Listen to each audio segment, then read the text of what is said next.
My mom said, "You need to hand your house over so your sister can finally have a fresh start." I looked at her and said, "Then you should read what she signed last week." The first time my mom asked me to give my house to my sister, I honestly thought I had misunderstood her. I was standing in my kitchen on a Saturday morning, still wearing the old sweatshirt I use when I am doing yard work, and my mom was sitting at my table like she had come over to discuss something ordinary. There was a grocery receipt beside her coffee. She had brought a container of leftover casserole from my aunt's house. Everything about the scene looked normal except for the fact that my mother was asking me to give away the house I had spent 11 years paying for. My sister, Emily, had been having a rough year. I knew that.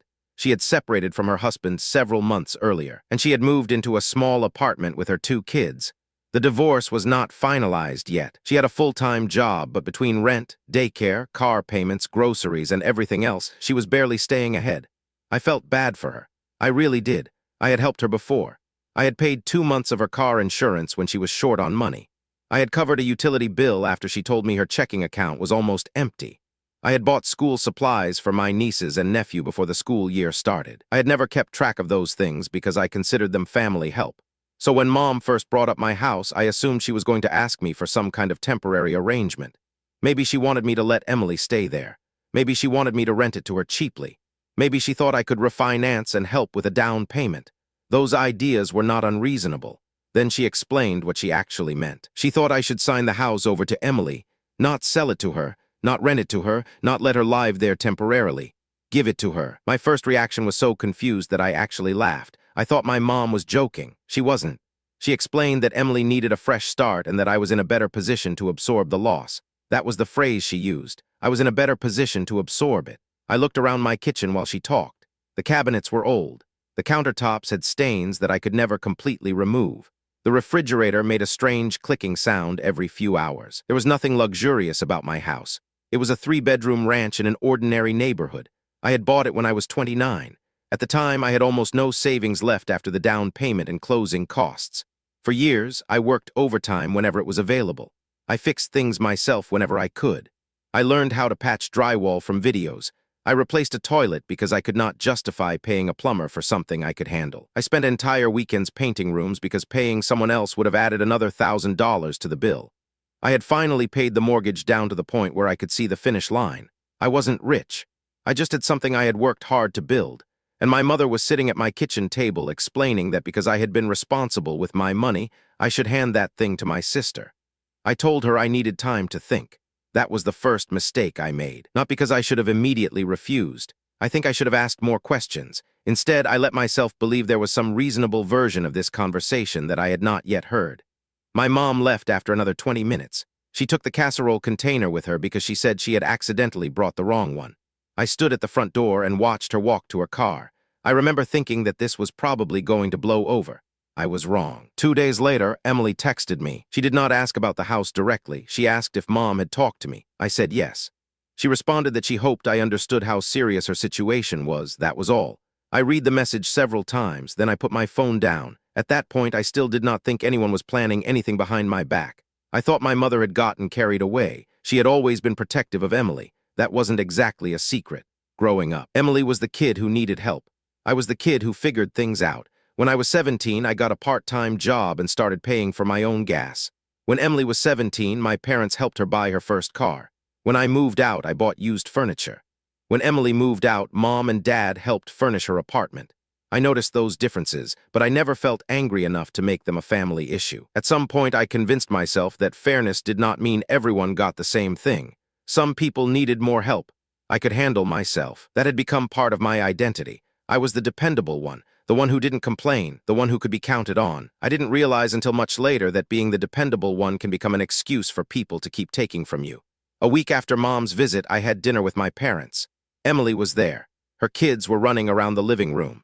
My dad was watching a baseball game with the sound turned down. Everything looked normal. Then Mom brought up my house again. This time she did it in front of everyone. She said Emily had found a school district where the kids could stay enrolled, but she couldn't afford the housing. She said I was barely using 2 of my bedrooms. She mentioned that my mortgage payment was low because I had bought years earlier. Then she started talking about how family was supposed to help family. I felt my face getting hot. I looked at Dad. He suddenly became very interested in the television. Emily did not say much. That bothered me more than if she had demanded the house herself. She just sat there looking uncomfortable. I told Mom I wasn't giving away my house. She became upset. She said I was making this about money. I told her it was literally about money. That made things worse. The conversation ended with Mom accusing me of caring more about property than my own sister. I drove home angry. But by the time I got home, I was mostly embarrassed. I wondered if I had handled it badly. Maybe I could have offered more help. Maybe I should have volunteered to let Emily stay with me. Maybe I had become too attached to the house. I slept badly that night. The next morning, I checked my mortgage account. I don't know why. Maybe I needed to remind myself what I had actually built. I looked at the payment history. 11 years of automatic payments, extra principal payments, insurance, property taxes, repairs. Everything was there. The house wasn't just a piece of property to me. It represented every boring decision I had made when nobody was watching. I kept thinking about Mom saying I was barely using 2 bedrooms. That was technically true, but unused bedrooms do not become free houses just because someone needs one. About 2 weeks later, I got a call from Emily. She sounded exhausted. She explained that her divorce was getting complicated. Her husband had stopped contributing to certain expenses. There were arguments about custody. There were lawyer bills. She said she was scared she would lose stability for the kids. That changed how I felt. I still wasn't giving her my house, but I wanted to help. I offered to pay 1 more month of rent. She accepted. I also offered to help with groceries for a few weeks. She thanked me. For a moment, I thought maybe that was enough. Then she asked whether I had talked to Mom about letting her stay in my house. I told her no. There was a pause. She said she thought Mom had already worked it out. That sentence bothered me. I asked what she meant. She said Mom had told her I was going to transfer the house once Emily signed some paperwork related to the divorce. I had no idea what she was talking about. Emily sounded surprised that I didn't know. Then she said she had to go because one of the kids needed something. The call ended. I sat there staring at my phone. That was the first moment I realized this was bigger than my mother asking me for a favor. Someone had been discussing my property without me. I called Mom. She didn't answer. I sent a message asking what paperwork Emily had signed. Mom called me back later that evening. She acted like I was overreacting. She explained that Emily had signed an agreement with her attorney regarding her housing situation. Mom said it wasn't a transfer of my house. She said I was misunderstanding. I asked why Emily thought I had already agreed to give her the property. Mom became defensive. She said everyone was stressed and that I was focusing on technicalities. That word stuck with me, technicalities. My house was apparently a technicality. I decided not to argue. Instead, I called the bank that held my mortgage. I wanted to know exactly what would happen if I transferred the property while there was still a mortgage attached to it. The representative explained that there were legal and financial issues involved. The mortgage could potentially become due depending on the terms. There could be tax consequences. There would have to be proper documentation. It wasn't something I could simply sign over with a piece of paper from the kitchen table. That calmed me down a little. At least there was a process. I also pulled a copy of my deed from the county records website. My name was on it, only my name. I printed it. Then I put it in a folder. I started gathering my mortgage statements, property tax records, insurance declarations, and receipts for major repairs. I wasn't planning to sue anyone. I wasn't even planning to fight. I just wanted to understand what was happening. Looking back, that was probably the smartest thing I did. A few days later, my mother came to my house without calling first. She was carrying a folder. She looked angry. She said I was making everything unnecessarily difficult. I asked what was in the folder. She said it was paperwork related to Emily's housing. I asked whether my signature was on anything. She said it didn't matter because I was going to sign what needed to be signed. I told her I wasn't signing anything until I had an attorney review it. That was the first time I saw genuine fear on her face. It lasted maybe a second. Then she became angry again. She accused me of treating my own family like strangers. I didn't raise my voice. I told her I loved Emily, but I wasn't signing a property transfer without independent legal advice. Mom left. That night, Emily sent me a message saying she was sorry. I asked what she was sorry for. She said she had assumed Mom had talked to me. I asked her what she had signed. She didn't answer. Instead, she said she was scared. I didn't push her. The next morning, I made an appointment with a real estate attorney.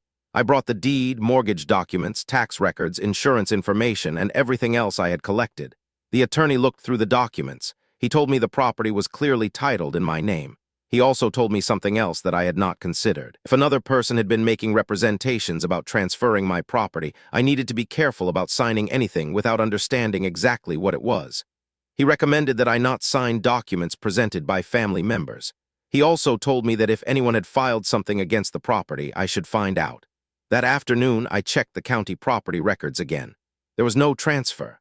There was no new deed. There was no lien that I didn't recognize. I felt relieved. Then I received an email from my mother. She said she had spoken to someone who told her I was being selfish. She said Emily had made sacrifices for the family too. I almost responded. Instead, I closed the email. That became my new habit. I stopped reacting immediately. Whenever something emotional came through, I waited, sometimes for an hour, sometimes overnight. I wanted every decision to be something I could defend later. A few days passed. Then Emily called me from the parking lot outside her attorney's office. She sounded confused. She said her attorney had asked her why she had told him I was transferring my house. Emily said she told him because Mom had shown her paperwork. I asked what paperwork. She said it was some kind of family agreement. She couldn't explain it clearly. I told her to ask for a complete copy of everything she had signed. She said she would. That evening, she sent me photographs of several pages. I opened them at my kitchen table. The document was not a deed. It wasn't even a property transfer agreement. It was a financial disclosure and settlement-related document that Emily had signed as part of her divorce process. One section referred to anticipated housing assistance from family. It did not say that I had agreed to transfer my property, but Emily had signed a statement indicating that she expected to receive housing support. I read it twice. Then I noticed something else. The document had been signed the previous week. That was the day Emily had told me Mom said everything was already arranged. I felt sick. I asked Emily whether she had been told that I had agreed. She said yes. She said Mom had told her I wanted to help and that I had already agreed in principle. I asked whether Emily had ever spoken to me about transferring the house before signing. She admitted she hadn't. She had trusted Mom. That hurt. Not because Emily had believed Mom. I could understand that. It hurt because suddenly I realized how easily my own family could create a version of reality in which I had already consented to something I had never agreed to. I called my attorney. He told me not to panic. He said the document did not transfer my property. He said the important thing was that I had never signed anything agreeing to it. He advised me to preserve every message and document. I started a digital folder. I saved screenshots. I downloaded emails. I photographed the original documents. I wrote down dates. I made notes about every conversation while I still remembered it. I wasn't trying to build a case against my family. I was trying to make sure nobody could later tell me that I had agreed to something I hadn't. Then my mom called. She was furious that I had seen the document. She said I had gone behind her back. I told her Emily had sent it to me. Mom said Emily had no right to involve me. That was such a strange statement that I didn't know how to respond. I asked why she had told Emily I was giving her the house. Mom said she had never said that. I reminded her of the conversation in my kitchen. She said I had misunderstood. Then she claimed she had only meant that I should consider it. I remembered her exact tone. She had been very clear. She wanted me to give Emily the house. But arguing over what had been said wasn't going to solve anything, so I stopped. I told her I would only discuss the matter through proper paperwork from that point forward. She hung up. The next week was quiet, too quiet. Emily stopped asking me about the house. Mom stopped contacting me. My dad sent me a short message asking whether I was okay. I said I was. He asked whether I had spoken to an attorney. I said yes. He didn't respond for several hours. Then he admitted that Mom had been telling everyone that I had agreed to help Emily. That was the first time Dad gave me information that changed my understanding of the whole situation. Apparently, Mom had been discussing my house for months. Not just with Emily, with relatives, with my aunt, with one of my cousins, possibly with Emily's attorney. I asked Dad why he hadn't told me. He said he thought Mom was exaggerating. I asked why he never corrected her. He said he didn't want to get involved. I understood that answer because I had spent years doing the same thing. Whenever my parents argued, I stayed out of it. Whenever Emily needed help, I helped. Whenever someone complained that I was being too independent, I ignored it. I had assumed neutrality kept families together. Sometimes it just gives the loudest person more room to make decisions for everyone else.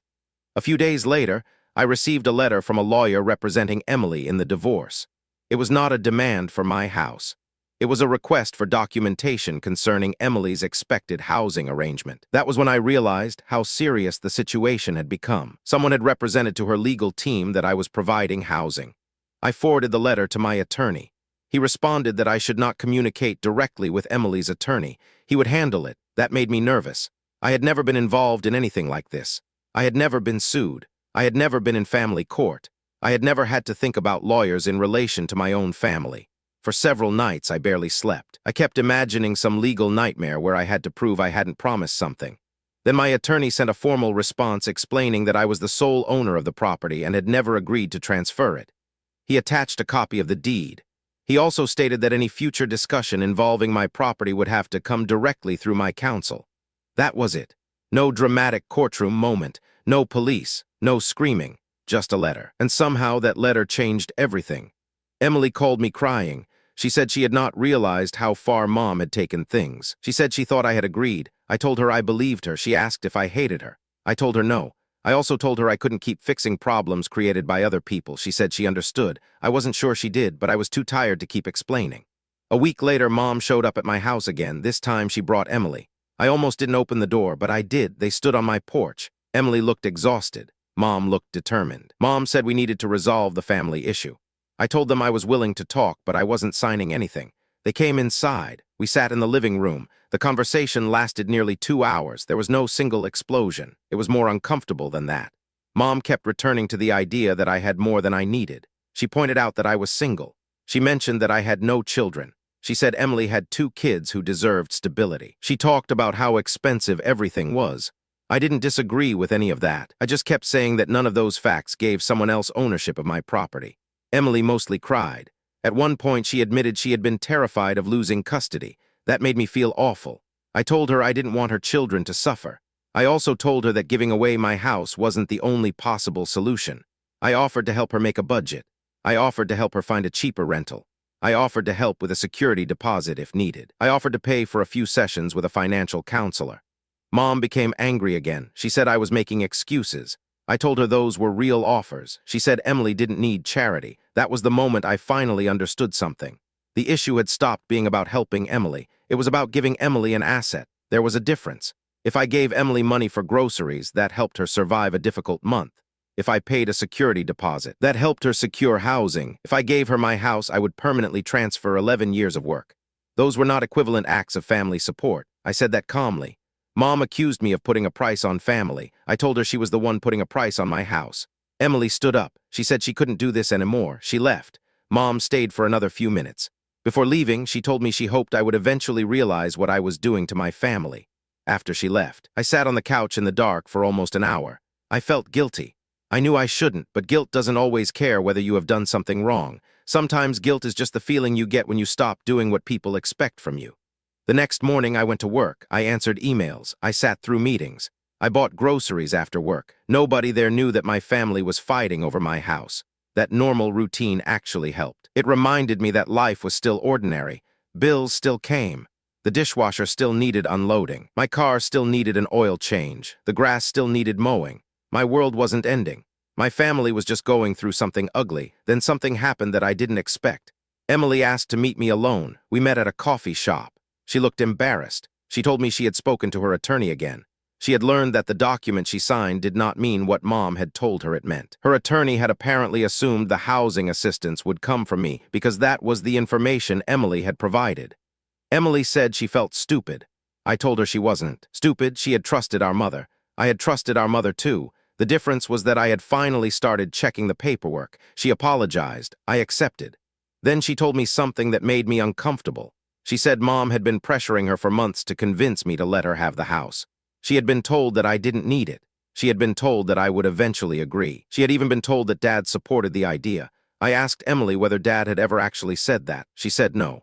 Mom had said he did. That made me call Dad. He admitted he had never agreed. He said he had told Mom that he didn't think she should pressure me. She apparently interpreted that as support. For the first time, Dad sounded ashamed. I asked him why he had allowed it to go this far. He said he didn't know. I told him I thought he did know. He just didn't want to confront Mom. He didn't argue. That conversation changed my relationship with him, not immediately, but over time. I realized he wasn't innocent. He hadn't created the situation, but his silence had helped it grow. The legal issue eventually became simpler. Emily's attorney corrected the housing information in the divorce paperwork. My attorney confirmed that my property was not part of Emily's assets. There was no transfer. There was no lien. There was no court order involving my house. The crisis that had consumed weeks of my life ended mostly through paperwork being corrected. But the family problem did not end. Mom stopped speaking to me. For nearly 3 months, she told relatives that I had abandoned Emily. I heard different versions from different people. One person told me I had refused to help my sister. Another said I had forced Emily and her kids into an unsafe apartment. Neither was true. I had continued helping Emily within limits I could afford. I paid for groceries twice. I helped her compare rental listings. I watched the kids one weekend while she met with her attorney. I helped her organize her financial documents. But I stopped giving money without knowing what it was for. That was another lesson I learned. Helping someone does not require giving them unlimited access to your finances. Emily eventually moved into a slightly larger rental. It wasn't perfect, but it was affordable. She adjusted her budget. Her divorce moved forward. The custody dispute became less chaotic. She started rebuilding her life. Our relationship was awkward for a while. I didn't know how much of what happened she blamed on me. Then one afternoon, she came over to help me clean out the garage. We spent 3 hours sorting boxes. We barely talked about the family conflict. At the end, she found an old picture of the two of us from when we were kids. She laughed. I laughed too. It was the first time in months that being around her felt normal. She apologized again. I told her I wasn't angry anymore. I meant it. I wasn't going to pretend nothing happened, but I also didn't want the rest of my relationship with my sister to be defined by it. My relationship with Mom was different. She eventually contacted me. It was not an apology. It was more of an explanation. She said she had been desperate to protect Emily. She said she believed I would be okay. She said she thought I was strong enough to take the loss. That sentence stayed with me. She thought I was strong enough to take the loss. I told her that being strong didn't mean being available for sacrifice. She didn't like that. We stopped talking again. Months later, she asked me to come to Thanksgiving. I almost said no.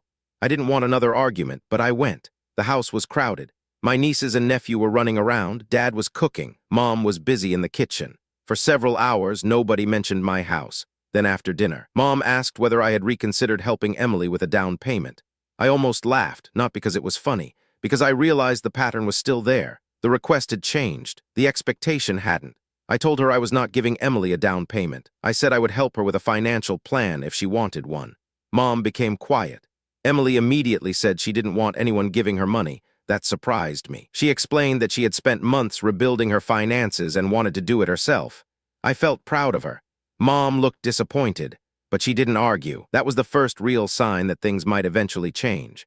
The following year, Emily bought a small house. She didn't get it from me. She saved for it. She received a modest tax refund. She sold some things she didn't need. She worked overtime for several months. She used a first-time buyer assistance program her lender helped her qualify for. I helped her review the paperwork. That was it. The house became hers because she earned it and because she followed the process. I was genuinely happy for her. There was no bitterness. I didn't feel like I had lost something. I felt like we had both gained something. She had her own home. I still had mine. And neither of us had to pretend one sibling's stability required destroying the others. My mother eventually came around somewhat. She still thinks I was too rigid. I know that because she has reminded me several times. But she also stopped asking me to transfer my property. Our relationship never went completely back to what it was. Maybe that's because I finally saw things I had ignored for years. I noticed how often I had been expected to solve problems because I was considered responsible. I noticed how often Emily was described as needing help, while my own needs were treated as optional. I noticed how Dad avoided conflict until avoiding it became part of the conflict. I noticed how quickly relatives accepted a story when it made emotional sense, even when nobody had checked the facts. The strangest part is that I don't think my mother ever saw herself as doing something wrong. She genuinely believed she was protecting her daughter. She believed my house represented excess. She believed family obligations outweighed individual ownership. She believed I would eventually forgive everyone.